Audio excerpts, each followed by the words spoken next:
Di tempat inilah Rianti menjadi saksi kalau ia akan benar-benar bertemu dengan Widuri. Ternyata selama ini kita benar-benar terkejut ketika mengetahui ternyata Widuri masih hidup.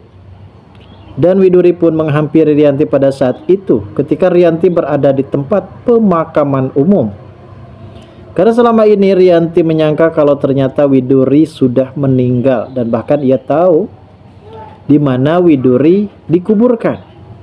Hal ini agak cukup lebih tidak masuk akal karena sebelumnya ketika Mutiara mengetahui kalau Widuri sudah meninggal dunia dan hanya Mutiara lah tahu kalau kuburan Widuri itu dikubur di mana. Namun seakan-akan kali ini Rianti juga mengetahui kuburan dari Widuri. Dan ia juga benar-benar sangat begitu marah besar ketika ia sempat mengetahui kalau ternyata Mutiara adalah anak angkat dari Widuri.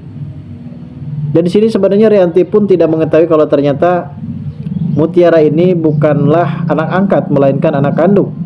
Yang pada akhirnya ia timbul merasa kebencian terhadap Widuri. Bahkan ketika Widuri sudah meninggal dunia dan berada di alam barzah, Rianti pun sempat berkoneksi dengan Widuri kalau ia berjanji akan menyingkirkan Mutiara dan akan membuat Mutiara benar-benar menderita seumur hidupnya. Rianti di sini sangat begitu kesal. Secara tiba-tiba datanglah Widuri yang saat itu membekap Rianti yang berada di belakang.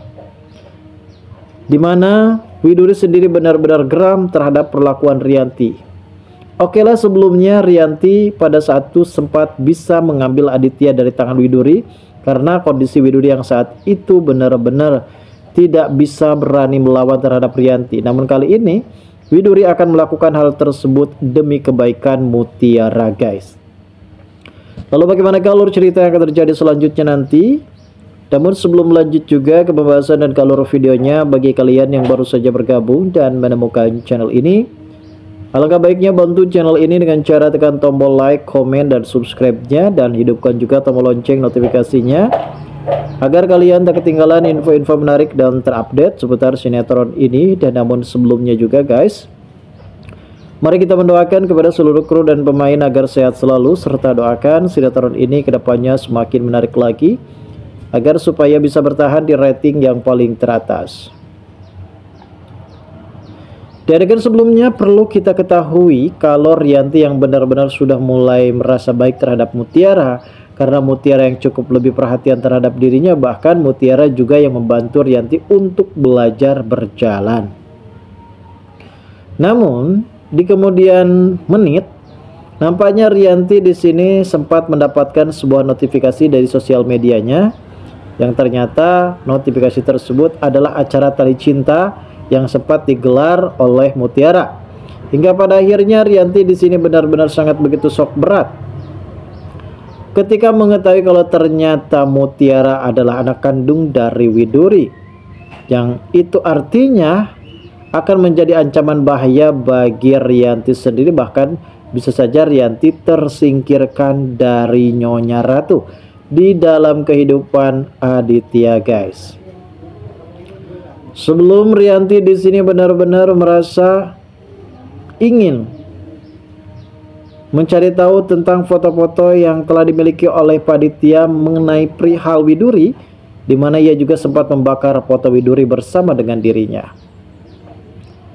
Di sisi lain, di sini Rianti sudah benar-benar mulai hancur dan ia sempat diundang di acara ulang tahun Gisel di sebuah kantornya. Dan ternyata di acara ulang tahun ini memang Rianti pun sudah mempunyai niat untuk membongkar rahasia besar Aditya dan juga Gisel.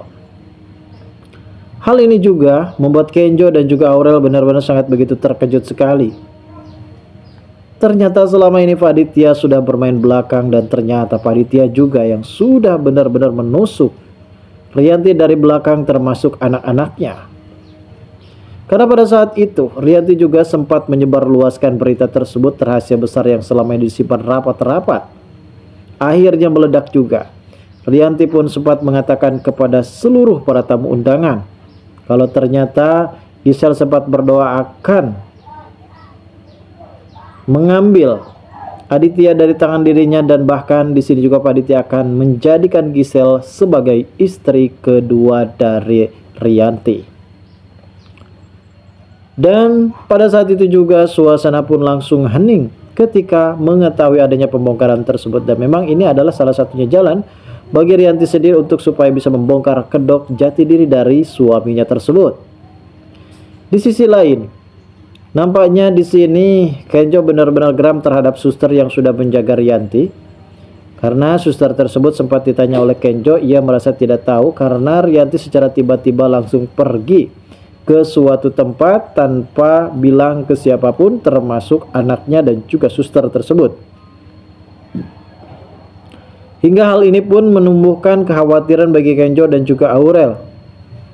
Kenjo dan juga Mutiara pada saat itu sempat mencari tahu tentang keberadaan dari Rianti, dan untungnya memang pada saat itu Kenjo sempat memasang sebuah GPS di ponsel milik Rianti, sehingga bagi Kenjo dan juga Mutiara benar-benar sangat begitu mudah untuk menemukan jejak Rianti pada saat itu. Dan ternyata GPS tersebut pun menunjukkan arah ke tempat pemakaman umum, di mana Kenjo dan juga Mutiara berhasil menemukan mobil milik Rianti, dan pada saat itu ia pun langsung saja memasuki tempat pemakaman umum, dan pada akhirnya ia menemukan Rianti yang memakai baju merah yang berada di hadapan kuburan. Pada saat itu Rianti mengatakan kepada Widuri yang sudah meninggal kalau dirinya berjanji tidak akan pernah bisa melihat Mutiara bahagia, dan bahkan justru Rianti di sini berjanji akan membuat Mutiara benar-benar lebih menderita dan sepahit mungkin di dalam perjalanan hidupnya. Sebelumnya ternyata Widuri sempat mengancam kepada Rianti karena Rianti pada saat itu sendirian dan ia sempat dibekap oleh Widuri. Widuri sempat mengancam kepada Rianti kalau dirinya tidak akan pernah bisa membiarkan Mutiara untuk benar-benar hidup menderita. Dan bahkan Widuri pun pada saat itu sempat pergi, dan ia tidak mau kalau sampai Mutiara ini diketahui dirinya, karena saat ini ia benar-benar merahasiakan dirinya. Dan tentu hal ini pula membuat Rianti benar-benar sangat begitu kaget, ternyata Widuri masih hidup. Dan akhirnya Mutiara dan juga Kenjo membawa Rianti untuk pulang. Lalu bagaimanakah kisah asmara antara Kenjo dan juga Mutiara, dan bagaimanakah reaksi dari Kenjo sendiri setelah mengetahui kalau ternyata Mutiara adalah anak kandung dari Rianti? Kita tunggu saja kelanjutan ceritanya nanti sore. Terima kasih bagi kalian yang sudah menonton video ini, dan bagi kalian yang baru saja bergabung dan menemukan channel ini silahkan subscribe.